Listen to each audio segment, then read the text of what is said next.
ক্ষেত্ৰীৰ চকুৰাত ভয়ংকৰ পথ দুৰ্ঘটনা থিতাতে নিহত ৰহা মহাবিদ্যালয়ৰ অৱসৰপ্ৰাপ্ত উপাধ্যক্ষ গজেন্দ্ৰ মোহন দেৱশৰ্মা আৰু পত্নী অৰ্চনা দেৱী লগতে গুৰুতৰভাৱে আহত হৈছে তেওঁলোকৰ কন্যা কুমলী দেৱী।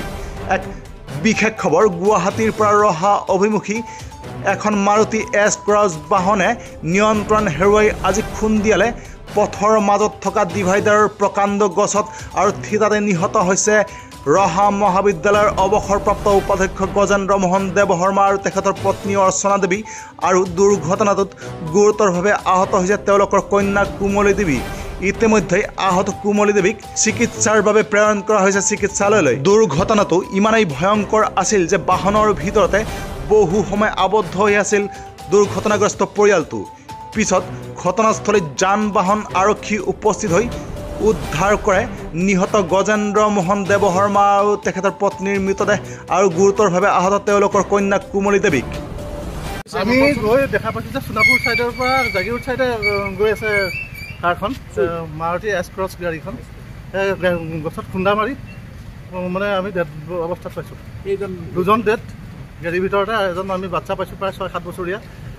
তেওঁক আমি লগে লগে সোণাপুৰ মেডিকেললৈ এতিয়া ওলাব পৰা নাই নি গাড়ীৰ পৰা আমি ডেড বডি এতিয়া উলিয়াব পৰা নাই। কাটাৰ আনি পেলাই ৱেল্ডিং মেচিন আনি কাটি পেলাই উলিয়াব লাগিব।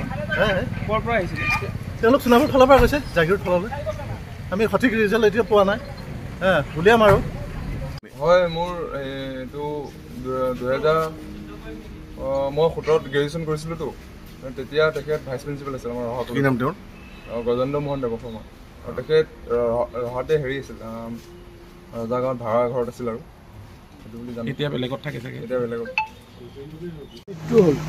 হয়তো গাড়ীখন নিয়ন্ত্ৰণ হেৰুৱাই গছত খুন্দা মাৰিলে, যাৰ ফলত দুৰ্ঘটনাটো সংঘটিত হ'ল। আৰু দুখজনক ঘটনা, এটা পৰিয়াল ধ্বংস হৈ গ'ল। কিন্তু সেইটো এতিয়া কি কাৰণে হ'ল? তেওঁ গাড়ীখন বেলেঞ্চটো হেৰুৱাই হ'ল নে তেওঁ ব্ৰেক ফেইল হৈ হ'ল, এই বস্তুটো বা ষ্টিয়াৰিং ফেইল হৈ হ'ল, এই টেকনিকেল কথাটো আমি MBI নকৰালৈকে ক'ব নোৱাৰিম। গতিকে তদন্তৰ প্ৰাথমিক অৱস্থাত বৰ্তমান বস্তুটো আছে কাৰণে আমি সঠিকভাৱে কথাটো ক'ব নোৱাৰিম। তদন্ত সম্পূৰ্ণ হ'লে আপোনালোকে গোটেইখিনি কথা অৱগত হ'ব। গুৱাহাটীৰ পৰা আৰফান আলীৰ ৰিপৰ্ট, নিউজ টাইম 3।